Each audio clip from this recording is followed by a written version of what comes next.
focus in on here the last few weeks, not being able to get out there on the field? Just really trying to get back into the game, like game reps and stuff, and really trying to get my win back. It didn't look like a lot of the times we'd see you running on the side. It didn't look like you'd get very winded anyhow. So I mean, give us an update. How is your body right now? And Oh, body's good. Like I say, me running on the sideline is very different from actually being in there, hitting people and going through the line. So just trying to get that back. You told us earlier in the year that you were going to add some weight, some bulk this year. How has that gone? I mean, at the end of training camp, how do you feel how you've been moving with that added weight? Been moving pretty good. I'm still dropping now, so by the time week 1 comes around, I'll be ready to go.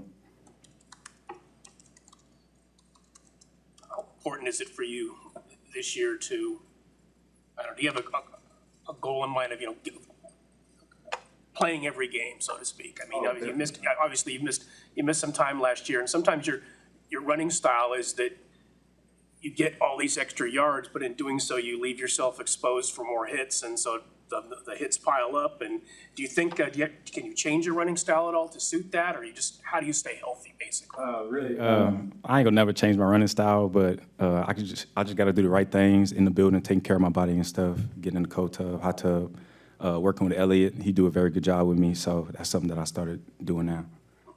Do you think you can kind of limit the number of hits and the kind of hits you take? Oh, yeah, definitely. This year, I am focused on trying to make people miss more instead of just running into everybody, so that's one thing I'm working on. What's the biggest difference moving from Bobby Turner to Anthony Lynn as your running backs coach?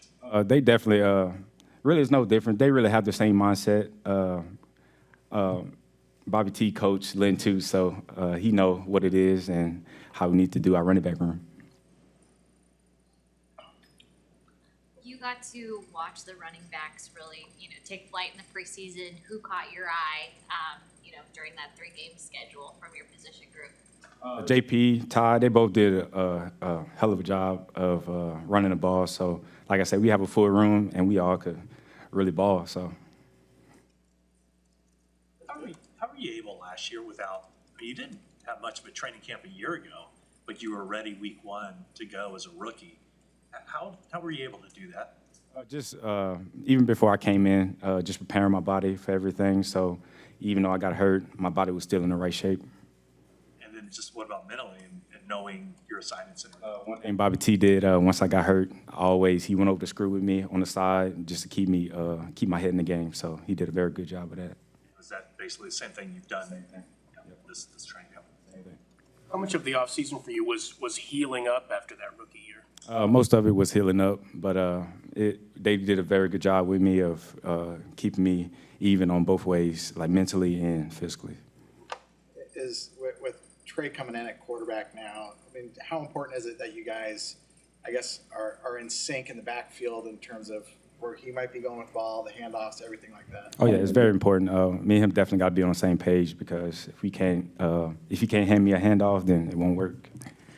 How is that going to help in that you got a quarterback back there who's also a threat, and does that take maybe some attention off of you? Oh, definitely. We got so many weapons, including Trey. So just the scheme that we run, you gonna definitely get confused very quick. Thank you. Being here? Yeah, I was on the screen. Cool. Yeah, I see it. How's your second round now with the 49ers going?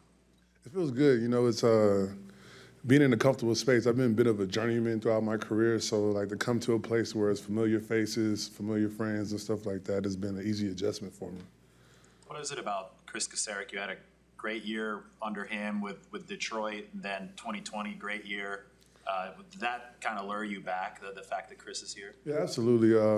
Being a guy that doesn't necessarily have the quote-unquote measurables in the league, you always need somebody to kind of believe in your abilities. Chris has always been that guy to kind of stand on the table for me. So, despite I might not be the 6'5" guy and that kind of thing, he kind of, believes that I can be on the edge and I can make plays out there. What has this camp been like from the standpoint of you look on both sides of you and, 3 deep, at least on the depth chart, and there's guys who could play?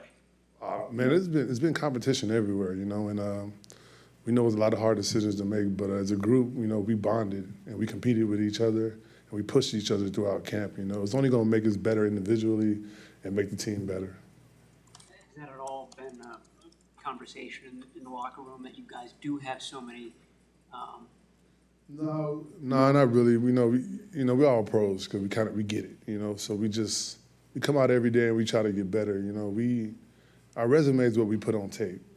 So any chance we get, we're out there hustling, we're out there playing, and we're just, trying to make our mark somewhere. How stronger does this defensive front look as opposed to 2 years ago?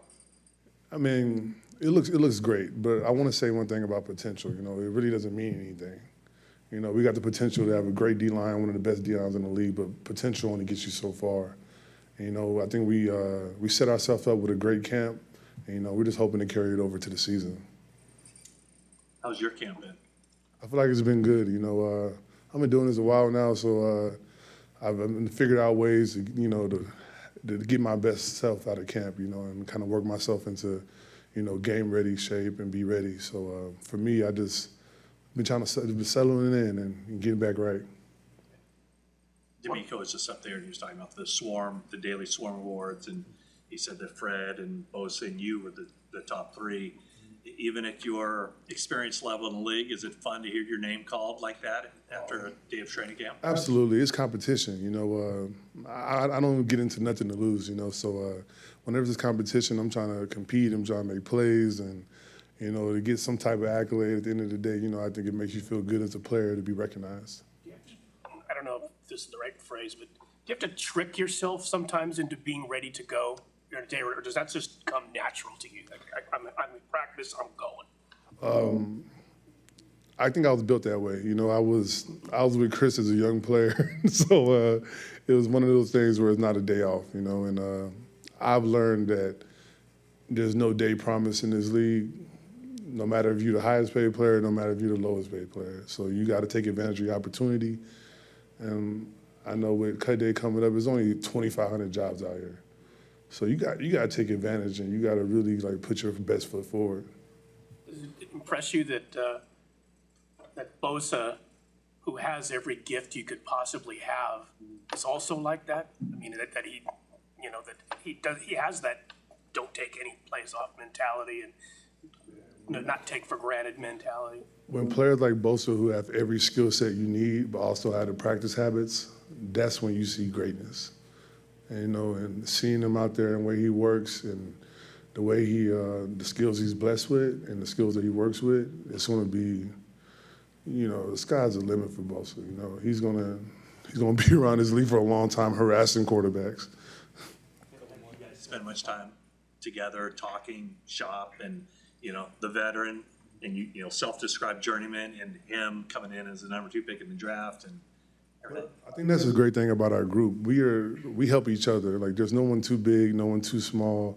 Everyone takes advice from everyone. Like, when we're watching tape, it's a group discussion. We're out here, we're trying to get each other better, despite what competition we were in with each other. And I think that what makes this team and makes our group so special. My recollection is that in 2020, you were mostly on the inside to begin the season, and then you moved to the outside. I mean, have you been doing more outside, more end this year versus tackle? I've been playing a little more outside, but for me, it has always been, it's kind of get in where you fit in. I've always considered myself a defensive lineman, not necessarily a D or D tackle. So wherever spot I got to get in and play, that's what I'm able to do.